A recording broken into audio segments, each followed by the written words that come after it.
into your next opponent. And no matter how big of margin we won by, it's always room for improvement. So you cut the tape on and you see the things that you need to work on, find the weaknesses that your opponent may see in your team, and you attack those things and work on them and get ready for the next week. I saw your family in the parking lot. Everybody had a "There's no place like home" T-shirt on. Who came up with that, and is that accurate? That there's no place like home?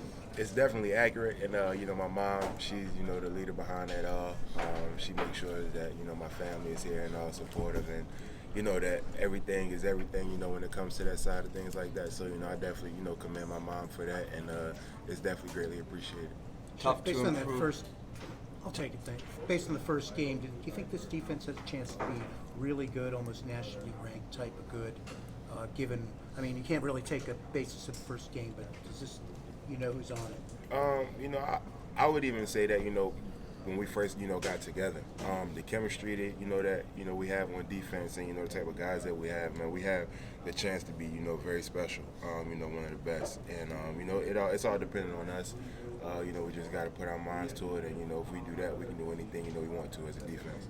Tough to improve a day where you guys allow under 100 yards, the dominance last Saturday, but where do you feel this defense can make strides? Where do you guys feel you need to make strides heading into Syracuse? Great game, but like I said, it's always room for improvement. And I would say the number one thing, that we have to do as a defense is communicate more.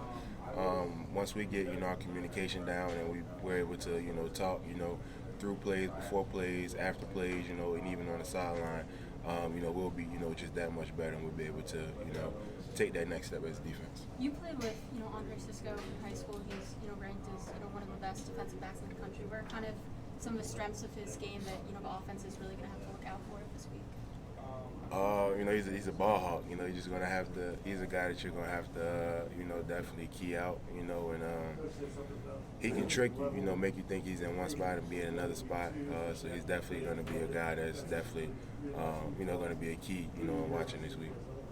What have you seen from Ayinde Ely from the time you got here till now? Where is he really improved? Where his strengths are in the position he's playing? He's definitely, since I got here, he's emerged more as a leader. He's probably one of the most vocal guys we have on defense, and he's one of them guys who he always comes to me. He's always in my ear asking, the defense that we played at Clemson, we were so successful, and how do we reload every week, and how do we become so successful? He wants to know all of those small tips and basically things that he and I both can do to make this defense better every week. So he's a guy that he always wants to learn, he always wants to get better, and he always wants to know what he can do to help make his team better. So it's definitely one of the things I commend him on. Syracuse comes into the season with a reputation of being a potentially explosive team. They scored 24 points last Saturday. What did you guys see on tape? What jumped out at you about this Orange offense? Coming from a program where I played against those guys for the past 3 years, I can say that this is definitely going to be one of the best offenses that we face, best offenses in the country in Syracuse, and their tempo is unmatched. I can say preparing for them in the past, I can just think back and remember that was a very stressful week at practice. Just trying to build momentum in practice and try to match that tempo in the game like simulation every day in practice, because they always say you can't really create that in the game, but we try to in practice, but we try to do that as much as we can.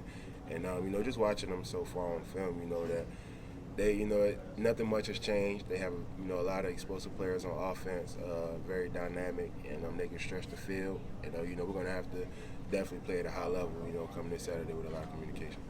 Being one of the few guys that's played Syracuse, 3 times, whatever, is there anything that you can take from those experiences and kind of just impart that on everyone else that, you wouldn't get from just watching tape? Yeah, definitely. And it's the tempo. You watch it, you can watch it on TV, watch the tape all you want, but when you actually out there, I think, the stat was like they try to run a play like every 15 seconds or something, and with the normal offense is like 20 to 30 seconds, something like that. So it's we had a couple of times last week where we're looking to the sideline, getting the call in, and turning around, and it was kind of right simultaneously when the ball was being snapped, and that's one of the biggest things that I've been harping on this week.